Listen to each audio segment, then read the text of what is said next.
Man fakes coma to discover if his wife still loves him. And here's a shocking confession.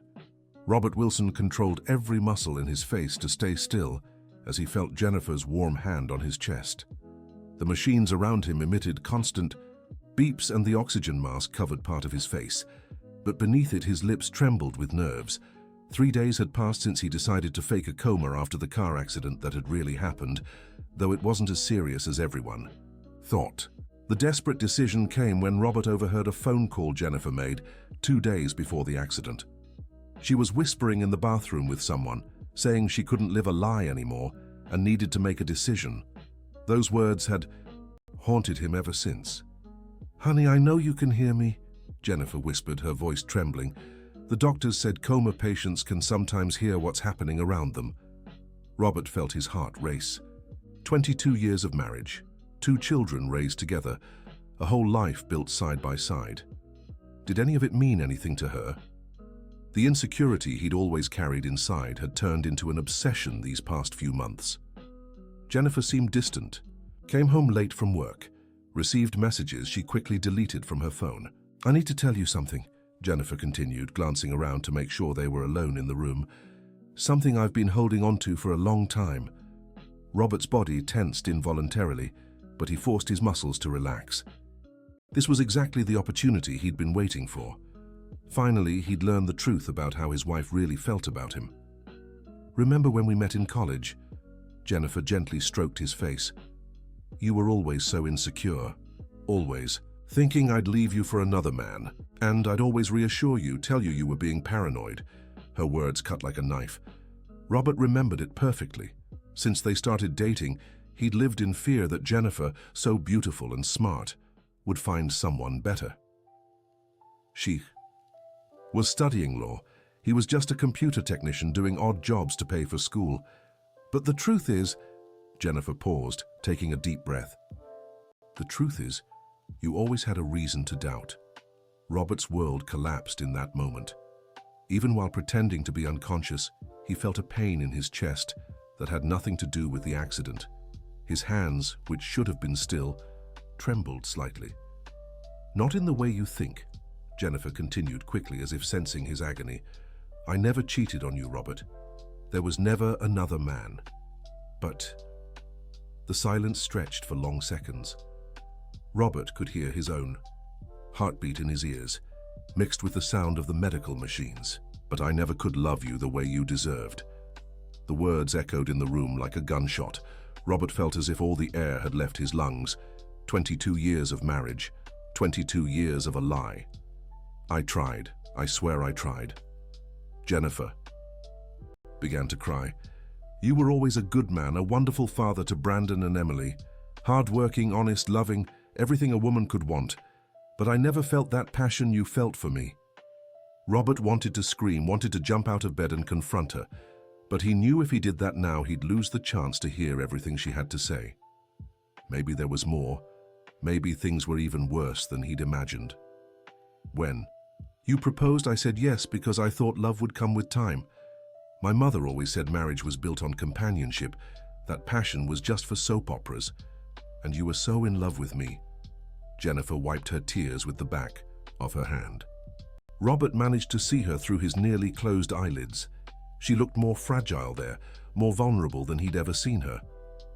"For the first few years, I even managed to convince myself I was in love. But as time passed, I realized I was just acting. You talked about eternal love, about how we were soulmates, and I just went along with it." The nurse Susan entered the room at that moment, interrupting the confession. Robert already knew her, a woman in her 50s who always treated him kindly. "How is he today, Jennifer?" Susan asked, checking the equipment. "The same," Jennifer replied, quickly wiping her face. "The doctors don't know when he'll wake up." "Have faith. I've seen many cases like your husband's. Dr. William said there's nothing serious in his brain, it's just a matter of time." Dr. William Peterson was the neurologist in charge of Robert's case, a serious man in his 40s. He had been very clear with Jennifer about the patient's condition. Mild brain contusion, no permanent damage expected, but the coma could last days or weeks. "Would you like me to bring you some coffee?" Susan offered. "You've been here for..." Hours. Thank you, but no, I'll stay a little longer, then go home to see the kids. Susan left the room, leaving the couple alone again. Jennifer sat back down in the chair beside the bed, took Robert's hand and intertwined her fingers with his. Where was I? She murmured to herself. Oh yes, about never truly loving you.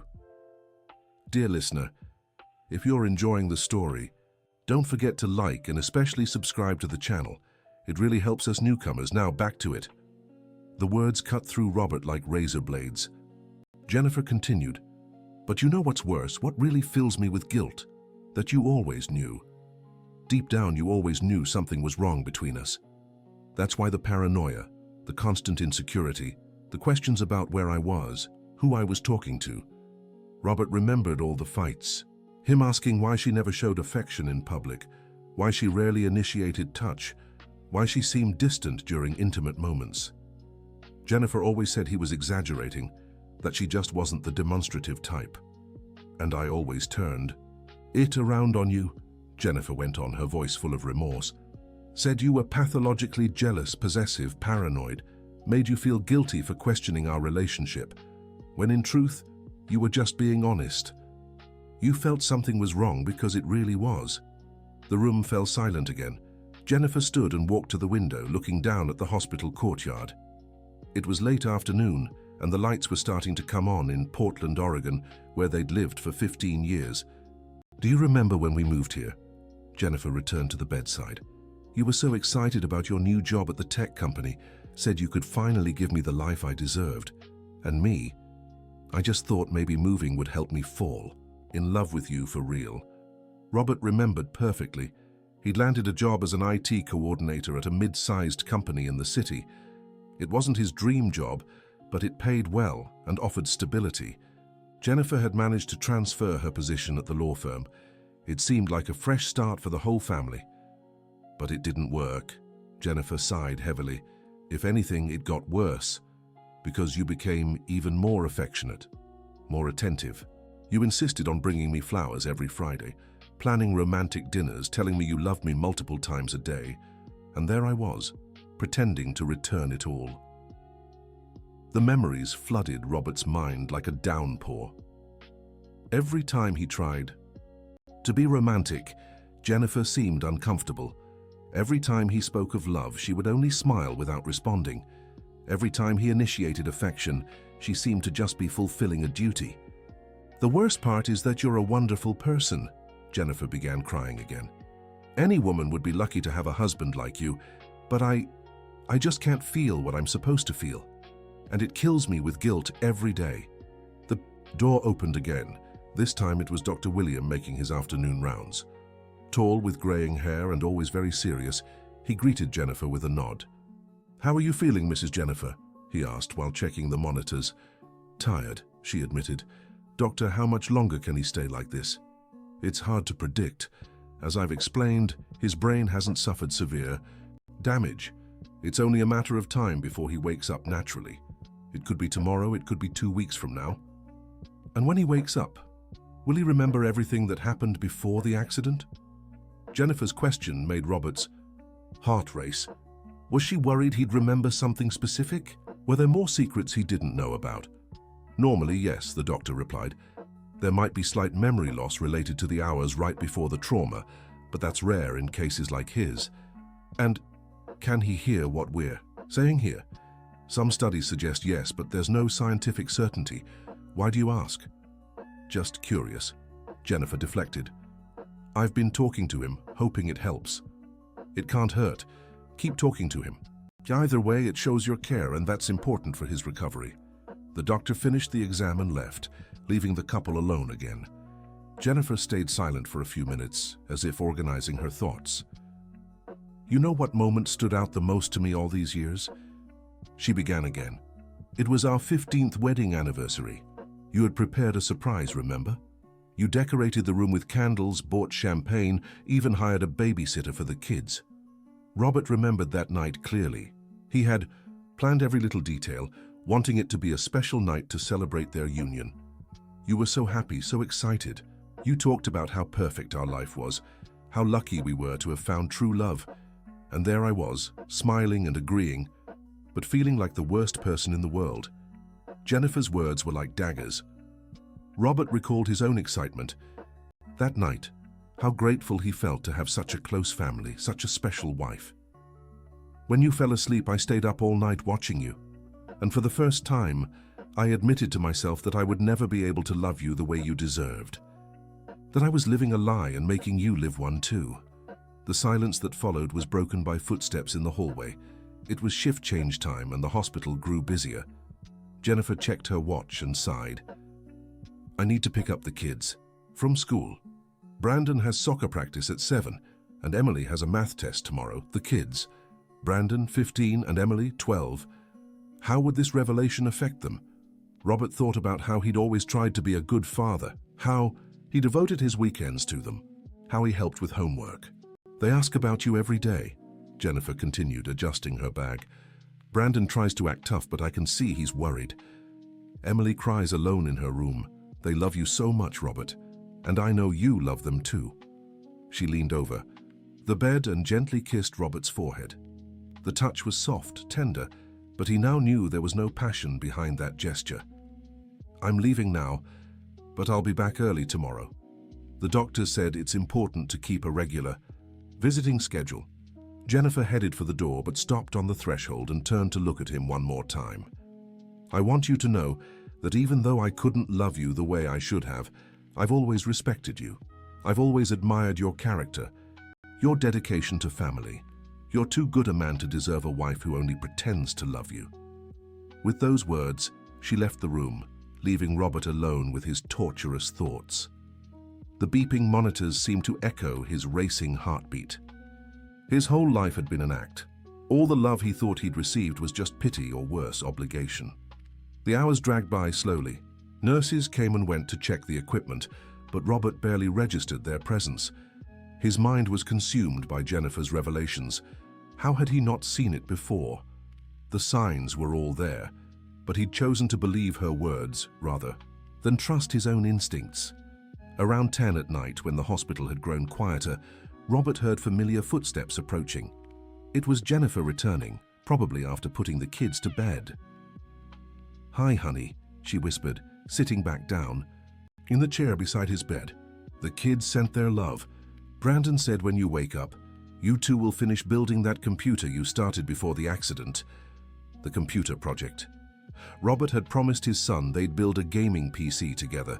It was just one of many promises he'd made, trying to be the present father he'd always wished he'd had. Emily wrote you a little letter, Jennifer said, pulling a folded paper from her bag. Want me to read it? She unfolded the note and began reading with a shaky voice. Daddy, you need to wake up soon because I need your help with math. Mommy doesn't understand the problems like you do, and also because I want you to see my school play. I'm playing Cinderella, and I want you in the audience clapping like you always do. I love you so much, your princess, Emily. His daughter's words cut deep. Robert had always been there for his kids. Unlike his own father, who worked so much, he was rarely home. Did the children sense something was wrong between their parents too? She had nightmares last night, Jennifer continued. Dreamed you wouldn't wake up. I had to sleep in her room to calm her down. She folded the letter carefully and tucked it back into her bag. Then she fell silent for a few minutes, as if wrestling with a thought. Robert, there's something else I need to tell you, she finally said. Something that happened 3 months ago. Robert's heart raced again. There was more. Jennifer's confessions seemed endless. You remember the new lawyer who started at my firm? Michael Thompson? Robert vaguely recalled it. Jennifer had mentioned a new co-worker a few times, but never in detail. Now the name took on a sinister weight. He took an interest in me, Jennifer continued haltingly. Started asking me to lunch, complimenting my work, finding excuses to talk to me. Robert's suspicions solidified. Maybe his insecurities hadn't been as unfounded as Jennifer always claimed. At first I ignored it, made it clear I was married and not interested, but he kept insisting. Said he could tell I wasn't happy in my marriage, that I deserved to be truly loved. Jennifer's words hit Robert like punches to the gut. Another man had seen what he'd tried to ignore for so long, that his wife wasn't happy. One day, during a work lunch, he kissed me, Jennifer confessed, her voice barely audible. And I couldn't resist.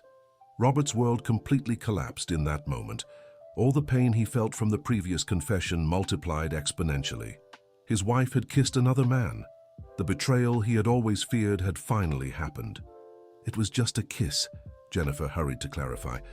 But it was enough for me to realize something terrible. I felt more passion in those few seconds than in 22 years of marriage with you.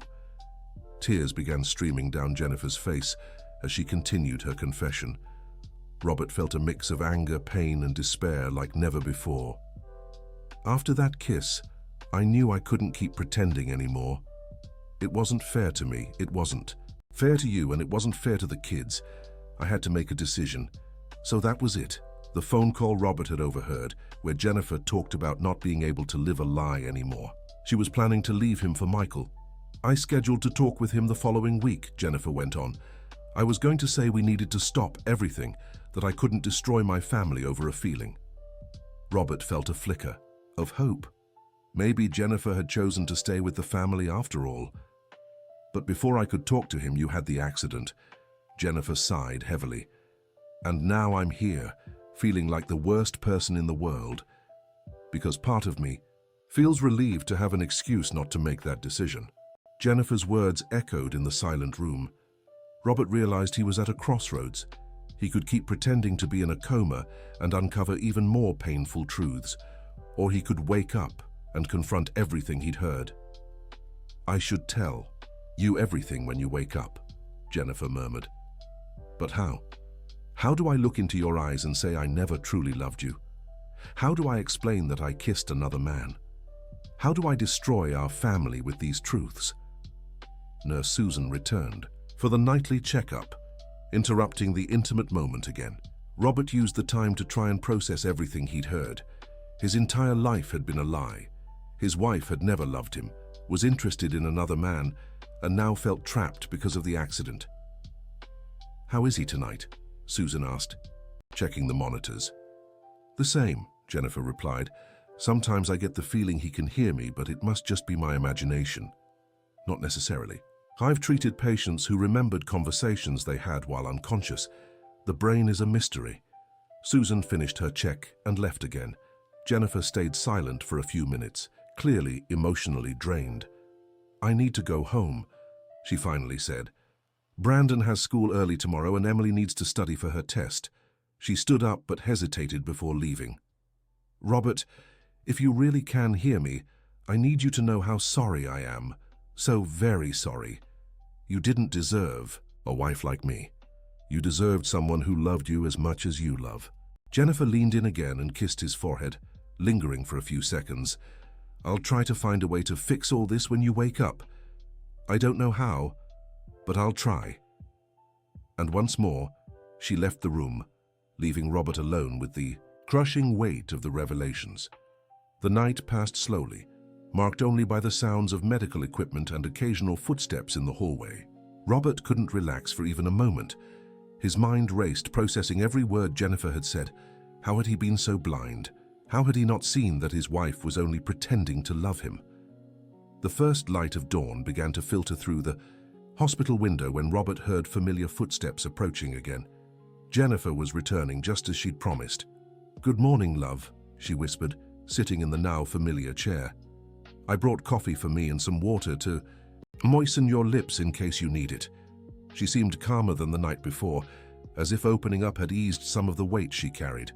"The kids went to school worried, but Brandon promised he'd try to focus in class. Emily said she'd pray for you to wake up soon." The mention of their children sent a fresh wave of pain through Robert.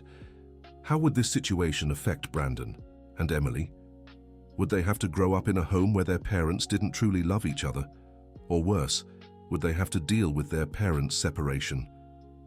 "I thought a lot last night," Jennifer continued, "about everything I told you yesterday, and I've come to a decision." Robert's heart raced. What choice had Jennifer made? "When you wake up, I won't say anything about how I feel. I'll keep pretending I love you like before. It's better this way. For you, for the kids, for the whole family." Jennifer's words felt like a second betrayal. She had decided that the lie was better than the truth, that Robert didn't deserve to know he was living a sham. I know it's not ideal, but it's the only way to keep our family together. In the end, what matters is that the kids grow up in a stable home. Robert felt a mix of anger and despair. Jennifer was making the choice for him, deciding to keep him in the dark for the rest of his life. It was a cruel kind of protection. About Michael, Jennifer hesitated. I'll ask for a transfer to another department at the firm, or maybe look for a job somewhere else. The important thing is to distance myself from him before things get even more complicated. Dr. William entered the room just then, interrupting the conversation. He greeted Jennifer and began his morning evaluation. How was the night? He asked, checking Robert's pupils with a small flashlight. Fine, I kept talking to him like you suggested. Good, keep up that routine. And Mrs. Wilson, you need to rest too. It won't help if you get sick from exhaustion. I know, doctor, but it's hard to stay home not knowing how he is. I understand completely, but remember, recovery may take time and you'll need your strength for when he wakes up. The doctor finished his exam and left, offering his usual reassurance. Robert's vitals were stable. There was no cause for concern. It was just a matter of time. He's right, Jennifer murmured after the doctor left. I need to take better care of myself. The kids are already struggling with this. They can't lose their mother, too. She fell silent for a few minutes, lost in thought. When she spoke, again her voice was firmer, as if she'd made a final decision. Robert, when you wake up, things will go back to normal. I'll be the loving wife I've always been. I'll take care of you, our home, our children. And if sometimes I seem distant or sad, you'll think it's just exhaustion or work stress. Jennifer's words felt like a life sentence to Robert. She was planning to condemn him to live a lie forever, and he wouldn't even have a choice.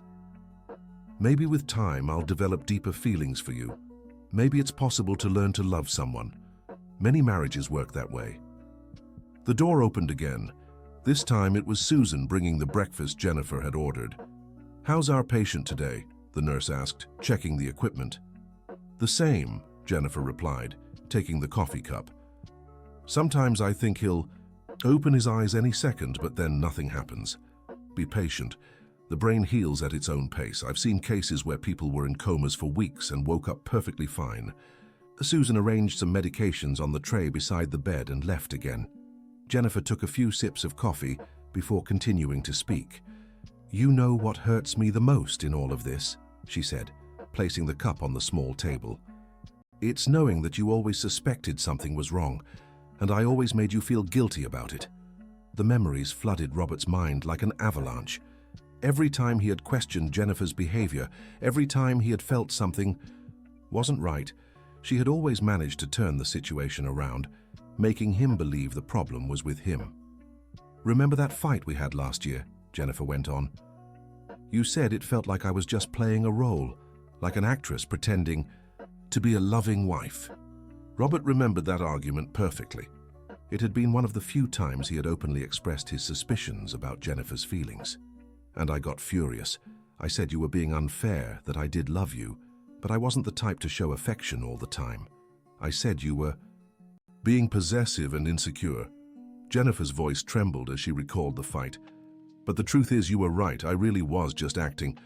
And you, with that intuition you've always had about relationships, saw exactly what I was trying to hide. Silence filled the room again. Jennifer stood up and walked to the window, watching the morning activity in the hospital courtyard. After that fight, you barely spoke to me for days, and instead of using that time to reflect on our relationship, I got mad because you were making a scene. She returned to the chair, looking as if she carried the weight of the world on her shoulders. Now I see you weren't making a scene. You were hurting because you felt the woman you loved didn't return your feelings, and instead of having compassion for your pain, I made you feel guilty for feeling it. Jennifer's confessions continued to shatter Robert's heart. It wasn't enough to know she had never truly loved him. Now he discovered she had always known about his suffering and chosen to ignore it. You were always so much more emotionally intelligent than me, Jennifer admitted. You noticed things I thought I was hiding well. You could tell when something was wrong, even when I swore everything was fine. Jennifer's phone rang just then, interrupting her thoughts. She answered quickly. Hello? Hi, Brandon? What's wrong? Her voice grew worried. Calm down, sweetheart. Take a deep breath and tell me what happened. Robert recognized it was their son on the phone and felt his heart race. Had something happened to Brandon? You got into a fight with who at school? Jennifer stood up, clearly agitated. Brandon, you can't solve things with your fists. We've talked about this. Apparently Brandon had gotten into some trouble at school. Robert remembered how he had always taught his son the importance of resolving conflicts through dialogue. Okay. Stay in the office, I'm on my way. And Brandon, no more fighting, all right? Jennifer hung up and sighed heavily. Your son got into a fight at school, she said, speaking to Robert as if he could respond. He's upset about everything and took it out on a classmate who said something about you. The news broke Robert's heart. His son was suffering, probably, feeling helpless because he couldn't do anything to help his father. I need to go get him. The principal wants to talk to me about what happened. Jennifer grabbed her purse and headed for the door. I'll be back later with the kids. They've been insisting on seeing you. She paused at the door and turned back one last time. Robert, if you can really hear me, know that even with everything I confessed, I never wanted you to get hurt, physically or emotionally. I know I failed as a wife, but as the mother of your children, I will always protect our family. With that promise, Jennifer hurried out, leaving Robert alone once again. The following hours passed slowly. Robert used the time alone to process everything he had heard. His entire life had been built on lies. His wife had never loved him, was interested in another man, and now planned to keep pretending for the rest of her life. Around noon, Robert heard familiar voices approaching the room. It was Jennifer returning with the children. You can come in, but keep quiet, Jennifer instructed. Daddy's sleeping, but the doctors say he can hear you. The first to enter was 12-year-old Emily, her brown hair in a ponytail and her eyes red from crying.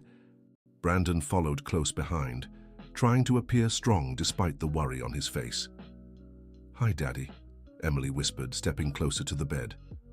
Mommy said you can hear me, even if you're asleep. His daughter's voice brought tears to Robert's eyes. How had he underestimated the impact his decision would have on the kids? I brought the drawing I made for you in art class, Emily continued, holding up a sheet of paper. It's our whole family together at the park. You, me, Mommy, and Brandon. Brandon moved closer to the bed, more hesitant than his sister.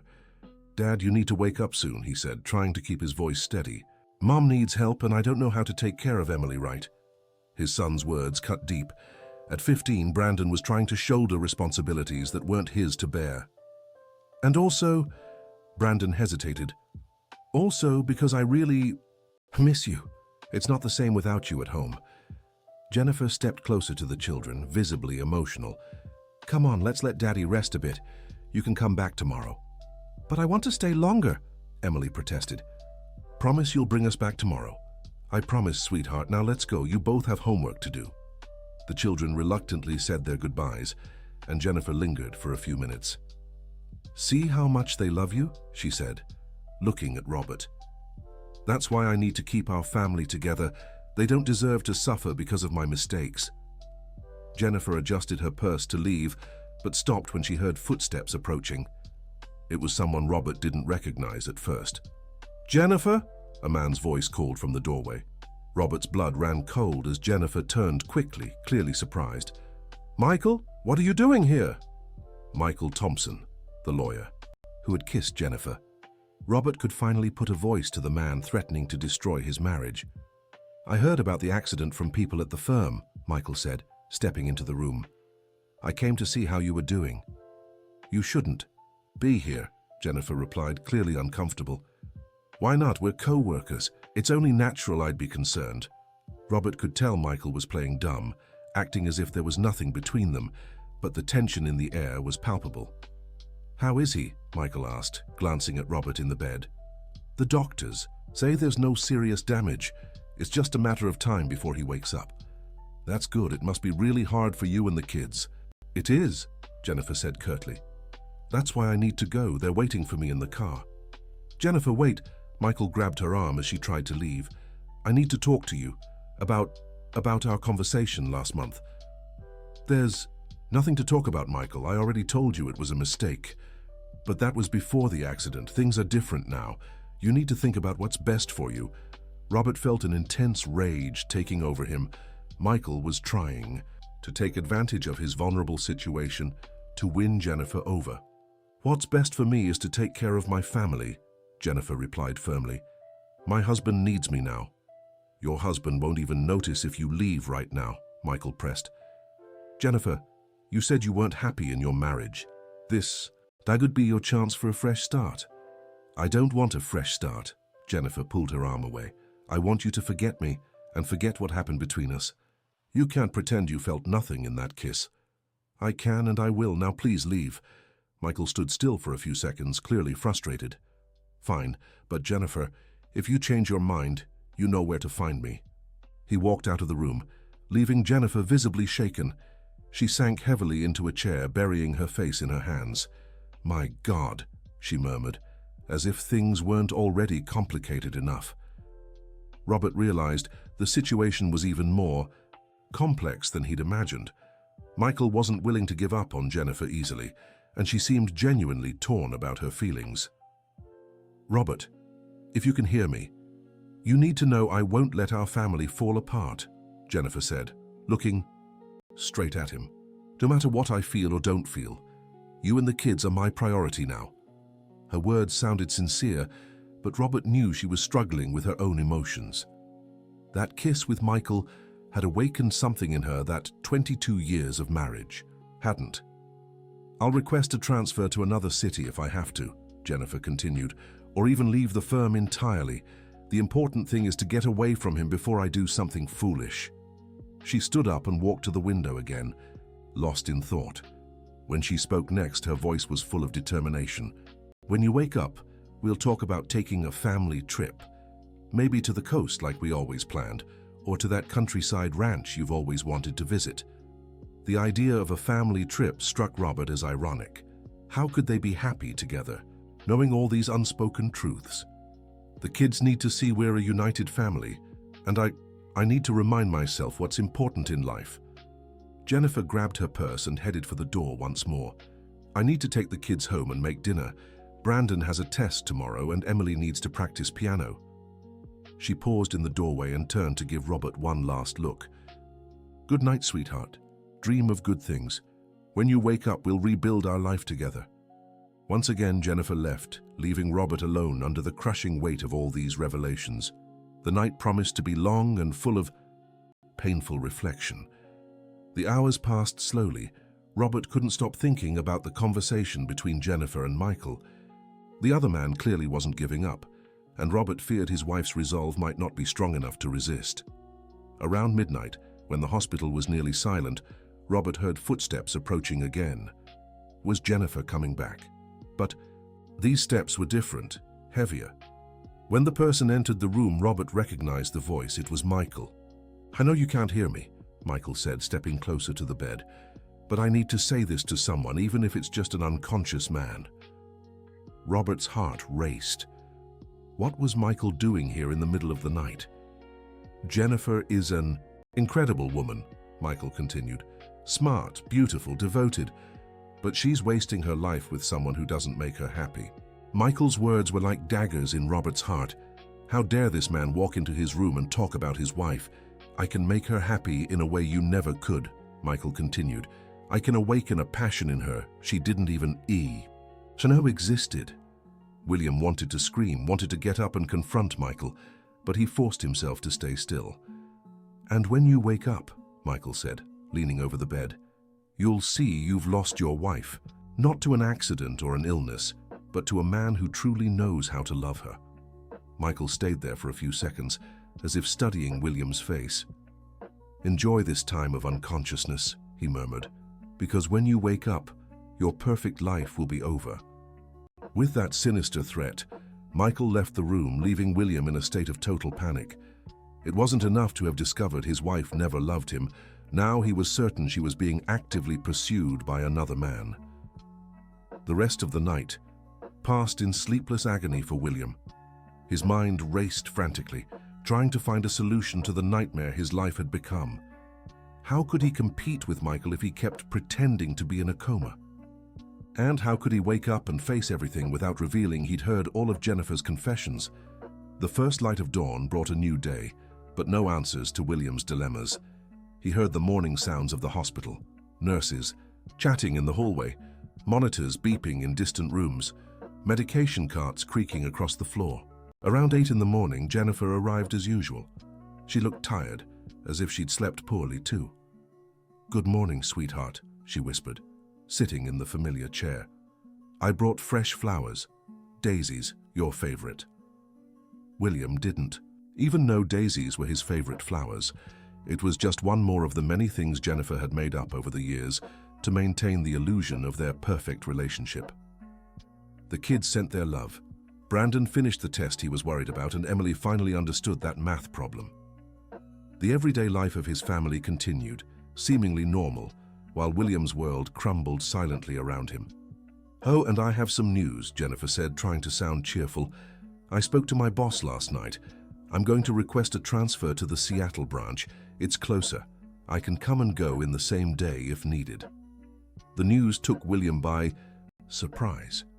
Jennifer was really willing to distance herself from Michael, even if it meant complicating her professional life. "I know it'll be a little harder logistically, but I think a change will be good for all of us, especially after everything that's happened." Dr. Peterson entered the room just then, interrupting the conversation. He seemed more optimistic than in previous days. "Good morning, Mrs. Wilson. How's your mood today?" "Better," she replied.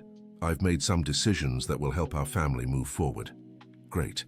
And I have good news about your husband. The tests show increased brain activity. It's possible he'll wake up soon." William's heart raced. Were the doctors noticing changes in his condition? Could his intense emotions be affecting his vitals? "How much longer?" Jennifer asked, visibly hopeful.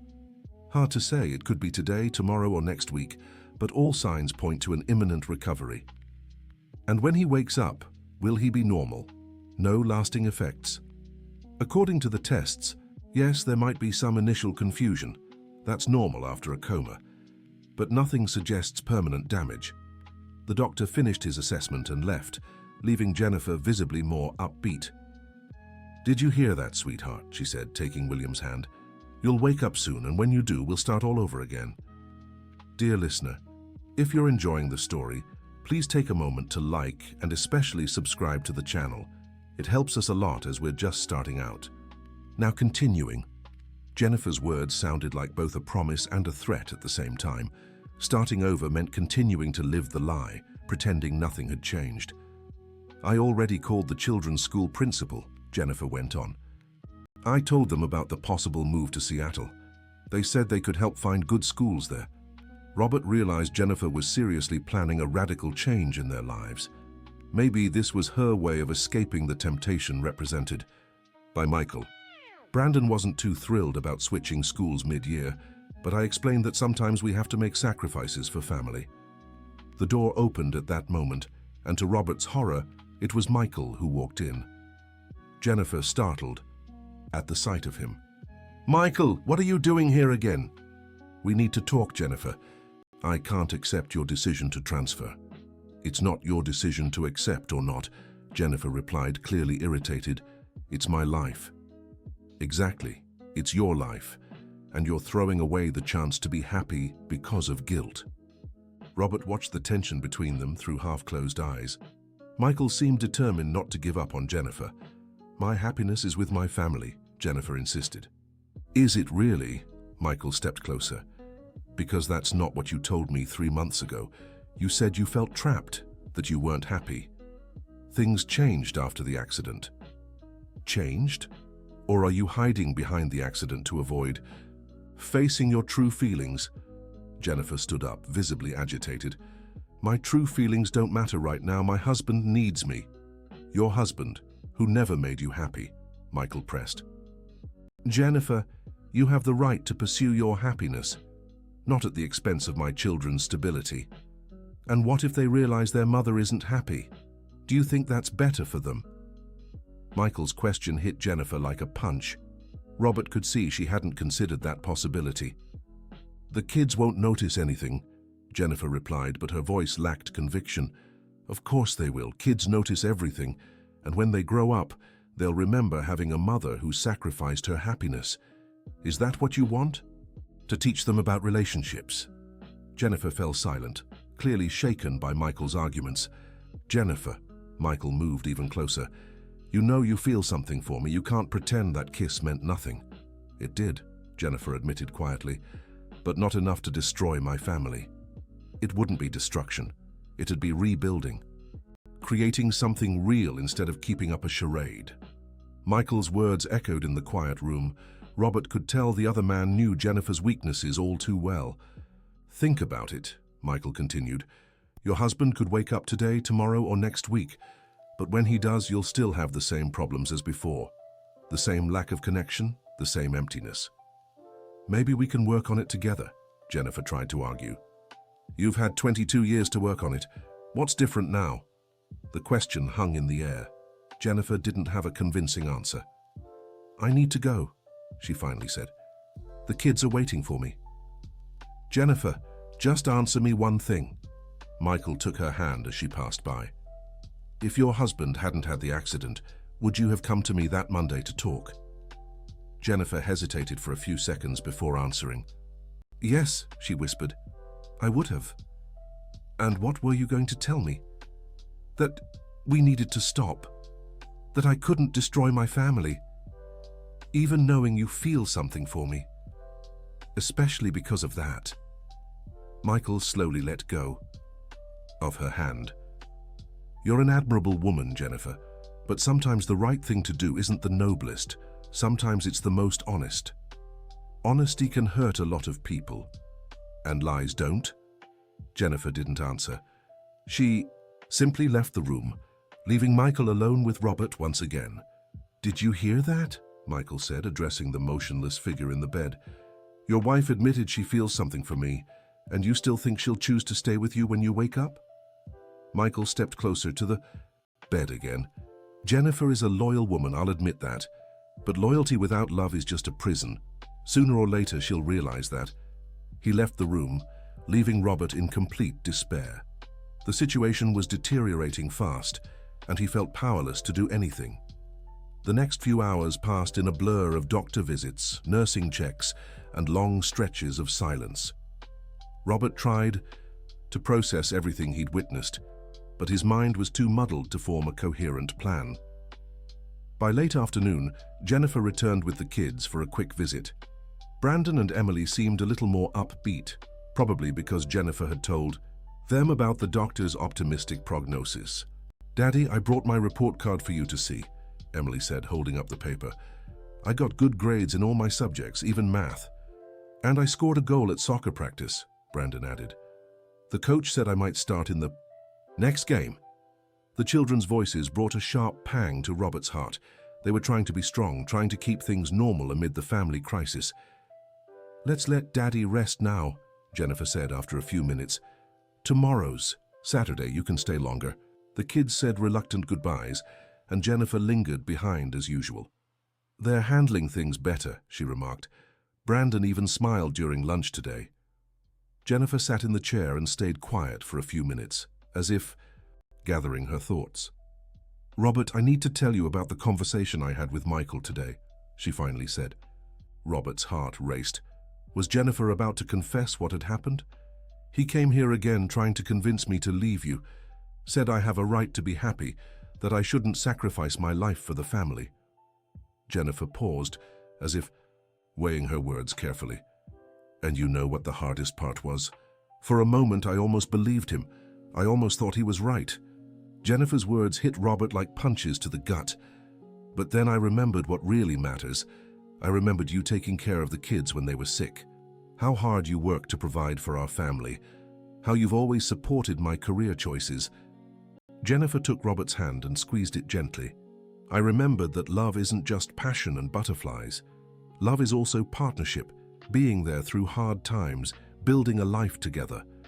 Her words sounded sincere, but Robert knew they were more about Jennifer trying to convince herself than what she truly believed. That's why I made a final decision today, Jennifer continued. I'm resigning from the firm on Monday. I won't work with Michael anymore.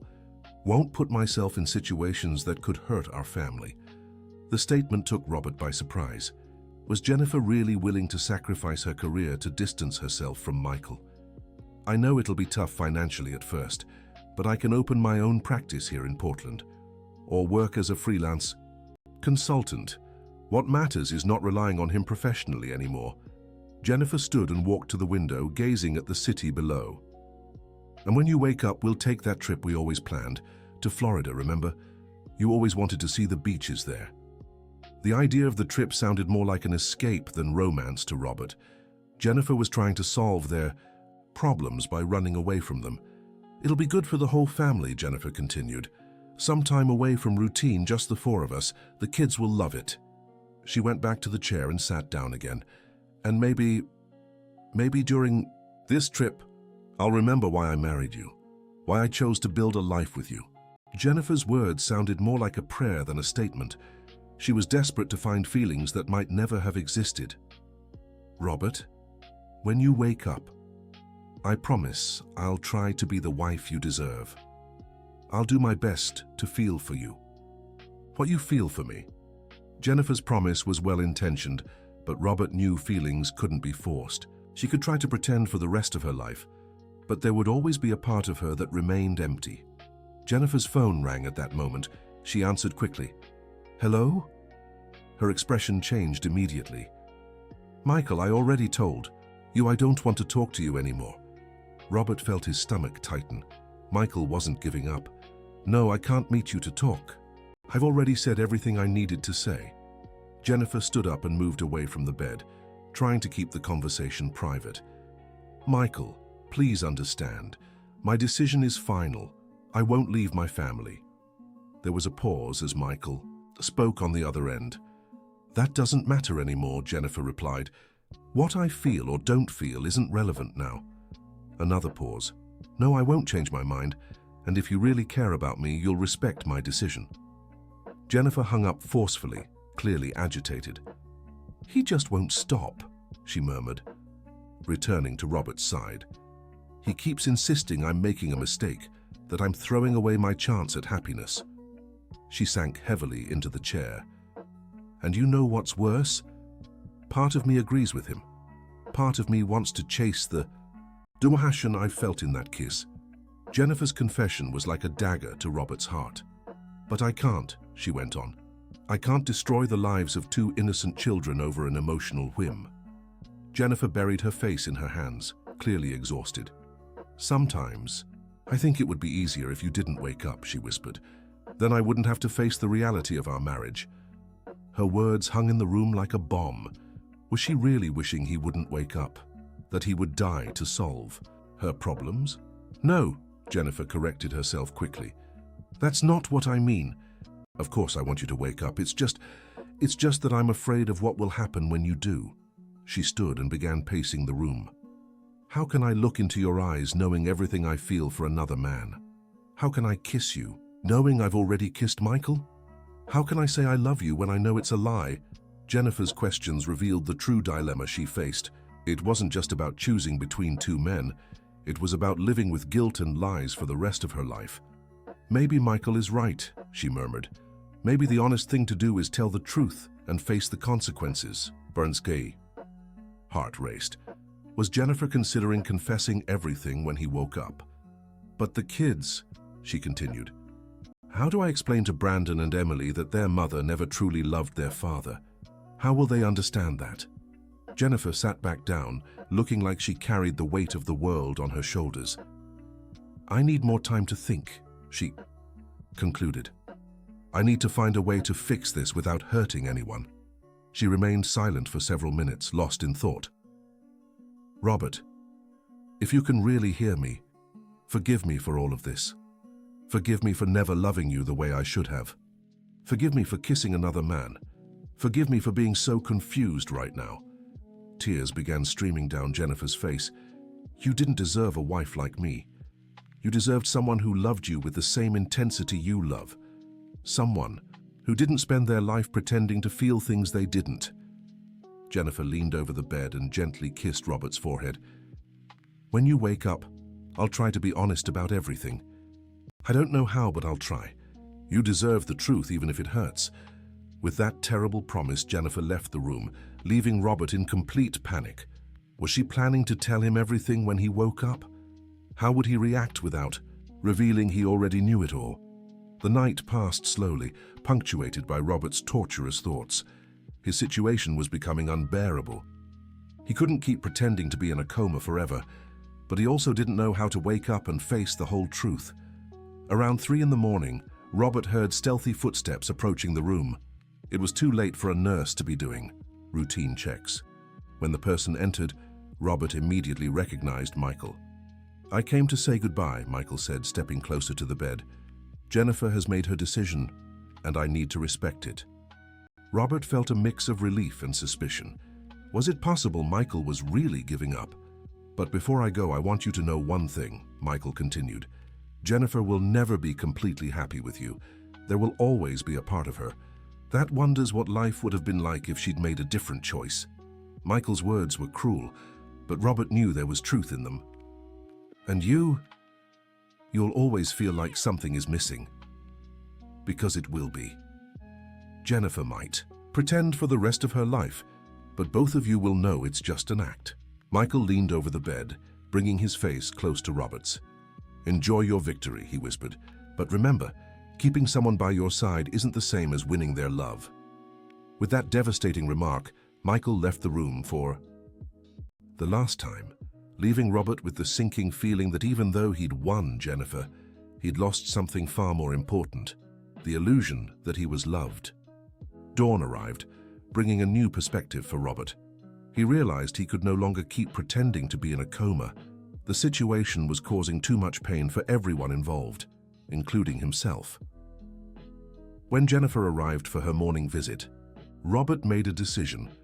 It was time to wake up and face reality, no matter how painful it might be. "Good morning, sweetheart," Jennifer whispered, sitting in the familiar chair. "I brought your favorite coffee. I know you can't drink it now, but I like to let the scent fill the room." Robert waited a few minutes, mentally preparing how to make his recovery seem natural. Slowly, he began moving the fingers of one hand. Jennifer didn't notice at first, focused on arranging the fresh flowers she'd brought. But when Robert slightly turned his head, she immediately looked at him. "Robert," she whispered, moving closer to the bed, "are you waking up?" Robert slowly opened his eyes, feigning confusion and disorientation. The room's light seemed excessively bright, and he blinked several times. "Jennifer?" His voice came out hoarse and weak.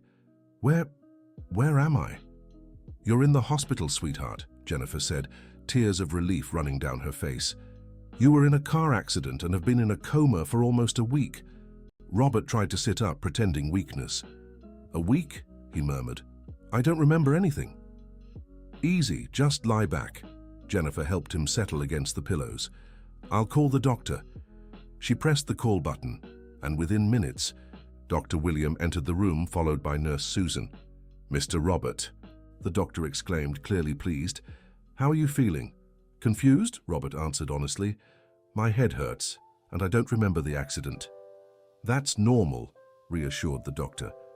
"There might be some minor memory loss related to the trauma. The important thing is that you woke up and are conscious." The doctor conducted a series of basic neurological tests.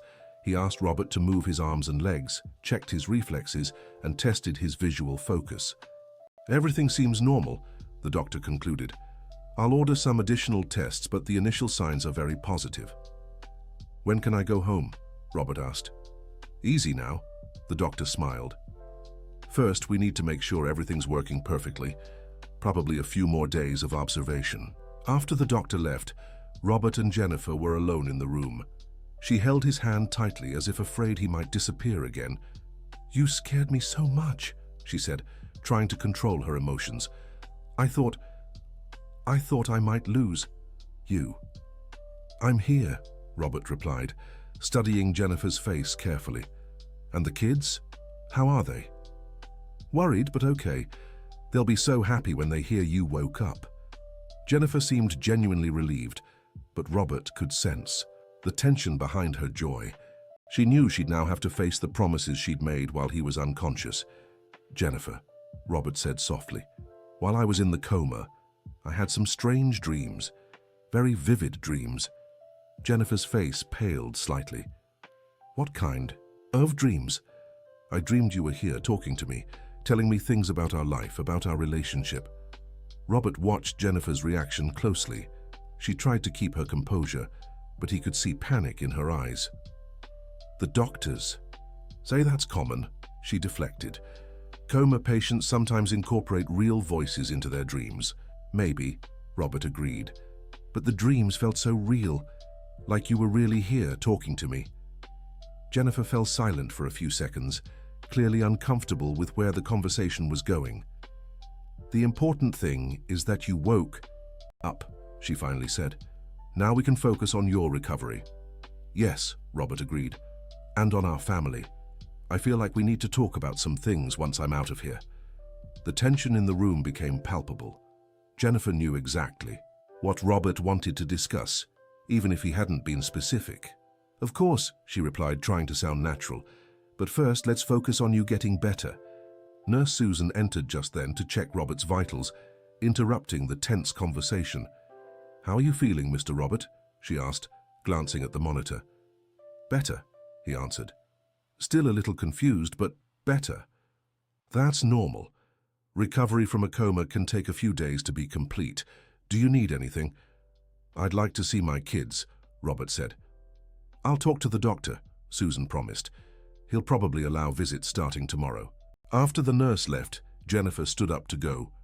I need to tell the kids you woke up, she said. They'll want to rush over here. Jennifer, Robert called out as she reached the door. Thank you for staying by my side all this time. That's where I belong, she replied, but her words sounded more like obligation than love. Once Jennifer was gone, Robert finally allowed himself to relax a little. The hardest part had begun, pretending he knew nothing while navigating the treacherous waters of his crumbling marriage. The next few hours passed quickly, with a succession of doctors, nurses, and tests. Robert cooperated with all the procedures, eager to be discharged from the hospital so he could start dealing with his family situation. By late afternoon, Jennifer returned with Brandon and Emily. The children were visibly emotional and rushed to hug their father as soon as they entered the room. Daddy, Emily shouted, throwing herself into his arms. You're awake. Hi, Princess, Robert said, kissing the top of his daughter's head. I missed you so much. Brandon, trying to maintain his teenage composure, approached more slowly. How are you feeling, Dad? Better now that you're here, Robert replied, pulling his son into a hug. The kids made posters for you, Jennifer said, showing colorful drawings Brandon and Emily had prepared. They're beautiful, Robert praised, genuinely touched by his children's affection. Daddy, when are you coming home? Emily asked. Soon, Princess. I just need to stay here a few more days to make sure I'm okay. Can I sleep here with you? She insisted. You can't, sweetheart, Jennifer intervened. Daddy needs to rest. And you have school tomorrow. The children spent about an hour in the room telling Robert everything that had happened while he was away. He listened carefully, pretending he was hearing it all for the first time. When they finally left, Robert felt emotionally drained. Keeping up the pretense of knowing nothing was harder than he'd expected. Jennifer stayed behind once again, as had become their routine. They really missed you, she remarked. Brandon tried to act tough, but I knew he was worried. They're wonderful kids, Robert said. We're lucky. We are, Jennifer agreed, but her voice carried a sadness she couldn't hide. Jennifer, Robert said carefully, about those dreams I mentioned earlier. She tensed immediately. What about them? In one of them, you were talking about our marriage, about how sometimes you feel like something's missing between us. Jennifer paled. They were just dreams, Robert. They don't mean anything. Maybe not, he conceded. But they made me think. Maybe when I get out of here, we could talk about our relationship, about how we can make things better between us. If that's what you want, Jennifer replied, but Robert could see panic in her eyes. It is, he confirmed. I think an honest conversation could be good for both of us. The word honest seemed to strike Jennifer like lightning. She knew Robert was, in some way, referring to the confessions she'd made while he was in a coma. I should go, she said abruptly. The kids have homework and I promised to help Emily with math. Of course, Robert said. See you tomorrow. Jennifer leaned in to kiss his forehead, but the gesture felt forced, unlike the tender kisses she'd given when she thought he was unconscious. Good night, she murmured, quickly leaving the room. Alone again, Robert realized the hardest part was still ahead. He knew the full truth about his marriage, but had to feign ignorance while dealing with the emotional fallout of everything he'd discovered. The next few days in the hospital passed in a routine of tests, doctor visits, and tense conversations with Jennifer. She seemed constantly on edge, as if expecting Robert to reveal at any moment that he knew everything.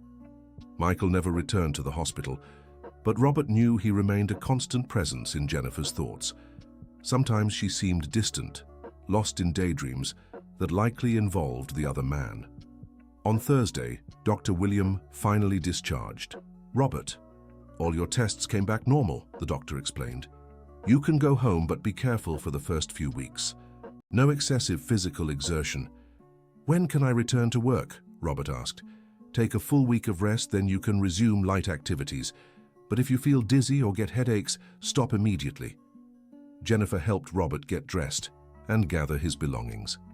She seemed eager to leave the hospital, probably because she associated that place with all the confessions she had made. The ride home was quiet. Robert watched the familiar Portland scenery through the car window, pretending to rediscover everything after his period of unconsciousness. How are you feeling? Jennifer asked when they stopped at a traffic light. Fine, Robert replied, eager to be home with the family. The kids prepared a surprise for you, she said, trying to sound cheerful. They decorated the house with welcome signs. That's sweet, Robert smiled, genuinely touched by his children's display of affection. When they arrived home, Brandon and Emily were waiting at the door. The house was indeed decorated with colorful signs saying, "Welcome back, Dad," and "I love you, Daddy." Surprised? Emily asked, bouncing excitedly. Very, Robert answered, hugging his daughter. You're the best kids in the world. The afternoon passed peacefully, with Robert readjusting to the family environment. Everything seemed normal on the surface, but he could sense the underlying tension, especially from Jennifer. That night, after the children went to bed, Robert and Jennifer were finally alone in the living room. "It's good to be home," he remarked, sitting on the couch. "It's good to have you back," Jennifer replied, but her words sounded automatic. "Jennifer," Robert said, deciding it was time to start the conversation he had promised. "About that talk I mentioned in the hospital." She tensed immediately. "Robert, you just got out of the hospital. Maybe we should wait a few more days before having serious conversations." "I don't want to wait," he insisted. "I almost died in that accident. It made me realize life is too short to leave problems unresolved." Jennifer paled but sat on the couch beside him. "What problems?" she asked, trying to sound surprised. "You know which ones," Robert said gently. "For months I've felt something changed between us, that you've been distant, unhappy." "That's not true," Jennifer protested, but her voice lacked conviction. "Jennifer, can we talk honestly? No pretending, no half-truths?" The question struck Jennifer like lightning. The word pretending seemed to carry a specific weight. "Of course," she said, but Robert could see the panic in her eyes. "Then tell me, do you still love me?" The question hung in the air between them. Jennifer seemed to be fighting an internal battle, deciding whether to keep lying or finally tell the truth. She began, then stopped. "The truth, Jennifer. Just the truth." Tears began streaming down her face. "I don't know," she finally whispered. "I don't know how I feel anymore." It was the first time Jennifer had admitted her doubts while Robert was conscious. It was a start, however painful. "How long have you felt this way?" Robert asked gently. "A long time," Jennifer admitted. "Years, maybe. And you never told me. How could I? You love me so much, you're so devoted to our family. How could I say I can't return your feelings?" Jennifer's words echoed exactly the confessions she had made during his coma, but now they were spoken consciously. "Is there someone else?" Robert asked, though he already knew the answer. Jennifer hesitated for a few seconds before answering. someone at work who showed interest, but I never encouraged it. It was a partial truth. Jennifer was omitting the kiss, but at least she admitted Daniel's existence. Do you feel something for this person? Jennifer struggled with the words. I felt a connection, something I haven't felt in a long time. The confession hit Robert like a punch to the gut, even though he already knew the truth. And what do you want to do about it? He asked. I don't know, Jennifer cried. I don't want to hurt you or the kids, but I also don't know if I can keep pretending to feel something I don't. Jennifer's honesty was both devastating and liberating. Finally, she was admitting the truth, even if only partially.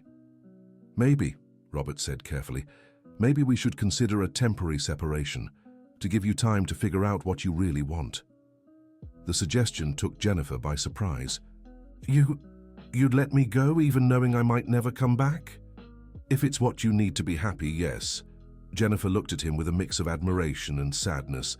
How can you be so generous when I'm hurting you so much? Because I love you, Robert replied simply. And when you truly love someone, you want what's best for them, even if it means letting them go. Robert's words touched Jennifer deeply. She leaned in and hugged him, crying on his shoulder. I'm so sorry, she whispered. I'm sorry. I can't love you the way you deserve. It's not your fault, Robert comforted her. Feelings can't be forced. They stayed embraced for a few minutes, each lost in their own thoughts. What about the kids? Jennifer finally asked. We'll find a way to protect them, Robert promised. Maybe I can say I need to travel for work for a few months. That would give you time to figure things out without traumatizing Brandon and Emily. You've thought of everything, Jennifer said with a sad smile.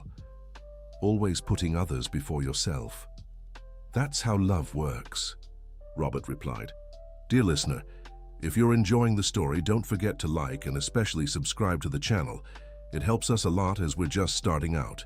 Now, continuing. They spent the rest of the night talking about the practical details of the temporary separation. Robert suggested solutions for every concern Jennifer raised, always prioritizing the family's well-being. In the following days, the atmosphere at home changed completely. There was no more tension between Robert and Jennifer, only a shared sadness. Both knew they were preparing for a goodbye that might be final.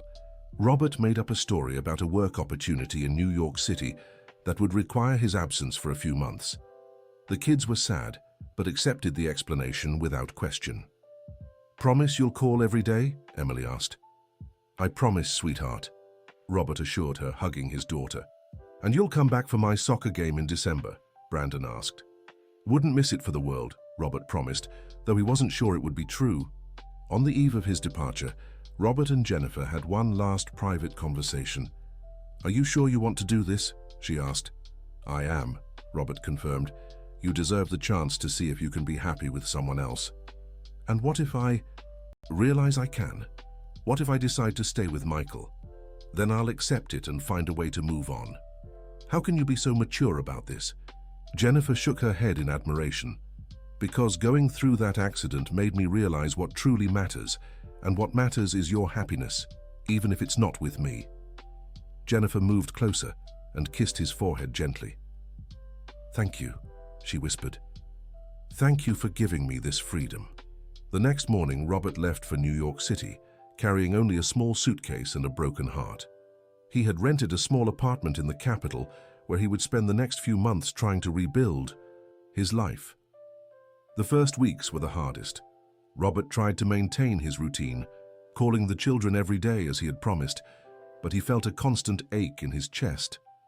Knowing Jennifer was free to be with Michael was torturous. On the other hand, Jennifer was also going through her own struggles. Without Robert at home, she felt strangely empty. The freedom she had longed for didn't bring the happiness she expected. Michael tried to get close again, but Jennifer found she couldn't fully give herself to him. There was always the image of Robert being generous and understanding, sacrificing his own happiness for her sake. 2 months after the separation, Jennifer called Robert in New York City. How are you? She asked. Surviving, he answered honestly. And you? Have you figured out what you want?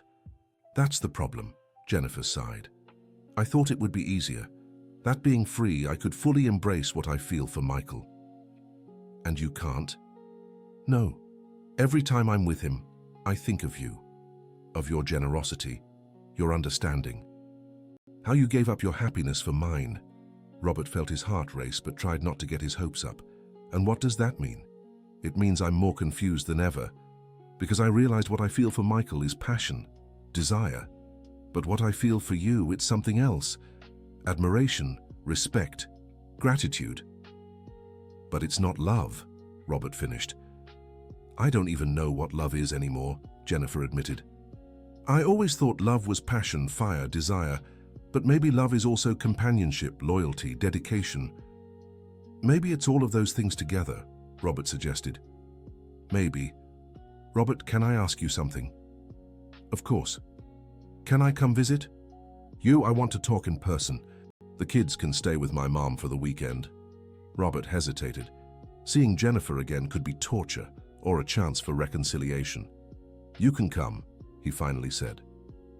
That weekend, Jennifer traveled to New York City. When she arrived at Robert's apartment, they both felt awkward. It was strange being together outside their familiar context. How are the kids? Robert asked, offering her coffee. Missing you. Brandon pretends he's fine, but I know he's hurting. Emily asks every day when you're coming back. And what do you tell her? That I don't know, because I really don't. They sat on the small apartment sofa, keeping a respectful distance. Jennifer, why did you come here? Robert asked directly. Because I need to understand something. I need to know if what I feel for you can grow, can turn into something more. And how do you plan to figure that out? By staying here with you for a few days. No kids, no household duties, no distractions. Just the two of us talking, trying to reconnect. The proposal was risky for both. Robert feared falling even deeper in love, only to watch Jennifer leave for good. Jennifer feared discovering she truly couldn't love Robert the way he deserved. And what if, after these days, you realize you feel nothing for me? Robert asked. Then I'll file for divorce and face the consequences. But at least we'll know we tried. Robert considered the offer for a few seconds. All right, he agreed. But on one condition, we're completely honest with each other. No lies, no pretending. Deal. Jennifer extended her hand to seal the agreement. The next 3 days were an emotional roller coaster for both. They talked about everything, their early years of marriage, when the problems began, their expectations and disappointments. Jennifer finally confessed about the kiss with Michael, and Robert pretended to be surprised and hurt. She also admitted she had never felt true passion for him, not even at the beginning of their relationship. Then why did you marry me? Robert asked. Because you were security, you were stability, and I thought that would be enough. And now? Now I know it isn't. But I also know passion without respect and admiration isn't enough either. On the second day, they went out to dinner at a romantic restaurant. Robert made an effort to be charming and interesting, reminding Jennifer of the reasons she had married him. You can be very attractive when you want to be, Jennifer remarked during dinner. Really? Robert smiled. It's been a long time since I've felt attractive. That's my fault. I spent so much time trying to hide my feelings that I ended up making you feel unwanted. It's not your fault, Robert insisted. Feelings can't be forced. On the third night, Jennifer finally made a decision. Robert, she said, lying beside him in bed. They had decided to sleep in the same room, but without intimacy. I want to come home. With you. Robert's heart raced. Are you sure? No, she admitted. I still don't feel for you what I feel for Michael, but I realize what I feel for Michael is superficial. It's based only on novelty and passion. And what do you feel for me? I feel respect, I feel admiration, I feel gratitude for everything you've done for me and the kids, and I feel deep affection. But it's not love. Maybe it's a different kind of love. It's not burning passion, but it's something solid, lasting. And maybe with time and effort, it can grow. Robert stayed silent for a few minutes, considering Jennifer's proposal. What about Michael? He finally asked. I'll tell him everything, that I chose to stay with my family, that what I felt was real. but it wasn't enough to destroy what I built with you. You might regret this decision. I might, but I might also regret it if I choose Michael and find out I threw away something valuable. At least with you, I know what I'm choosing." Robert turned to look Jennifer in the eyes. "If we go back together, it has to be with complete honesty. No pretending. If one day you realize you can't love me, you have to tell me." "I promise," Jennifer agreed. "And you? Can you accept that I might never feel the same passion for you as you do for me?" "I can try," Robert replied, "if you sincerely work on developing deeper feelings." "I'll try," Jennifer promised. "I don't know if it'll work, but I'll try." They returned to Portland the next day. The kids were overjoyed to see their father back, especially Emily, who refused to leave his lap for hours. "Daddy, are you staying now?" she asked. "I'm staying," Robert promised.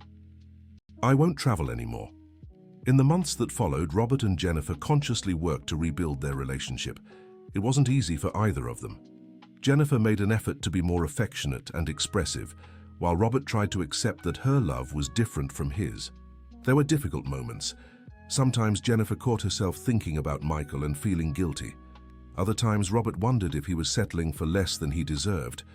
But slowly, something began to change.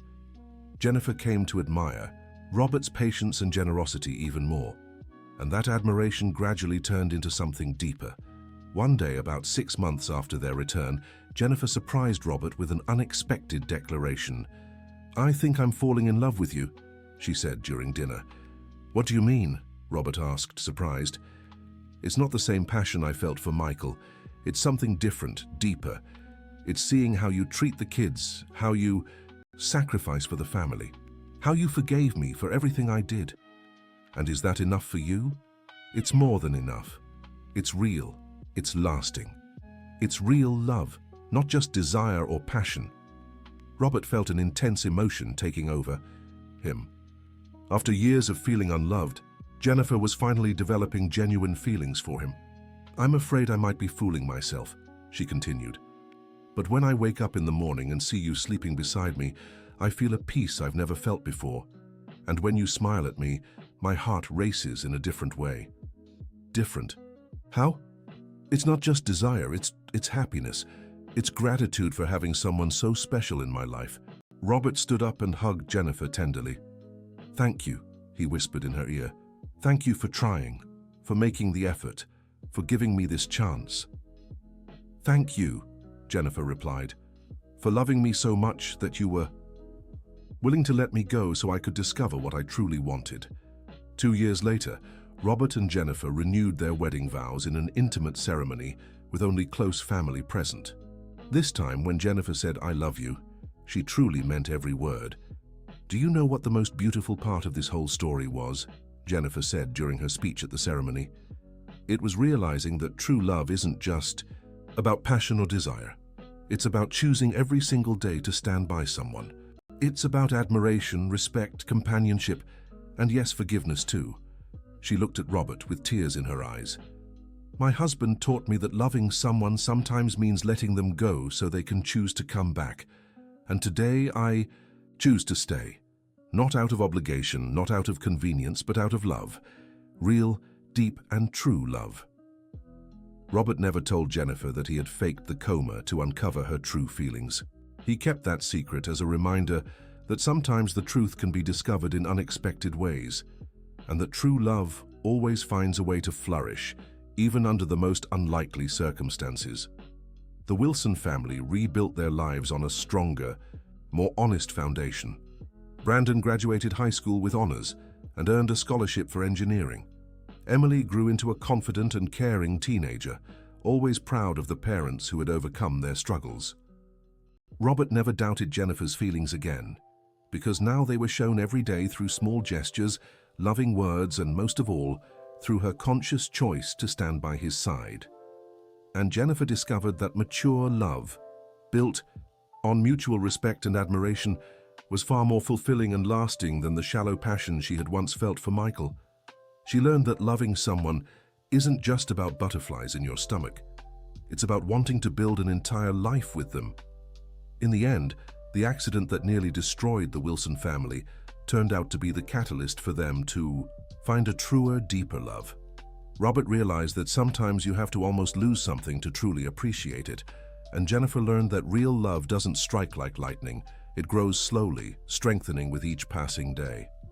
What began as a desperate attempt to uncover the truth became a journey of self-discovery, forgiveness, and renewal. And it proved that when there's mutual respect and a willingness to fight for your family, even the most troubled marriages can emerge stronger. The end. Now tell us what you thought of the story and where you're watching from. If you have something to share with us, leave your honest thoughts in the comments. Do you think Robert made the right choice by faking the coma? We'd love to hear your opinion. Thank you so much for being here. Don't forget to like this video and most importantly, subscribe to the channel so you don't miss other heartfelt stories.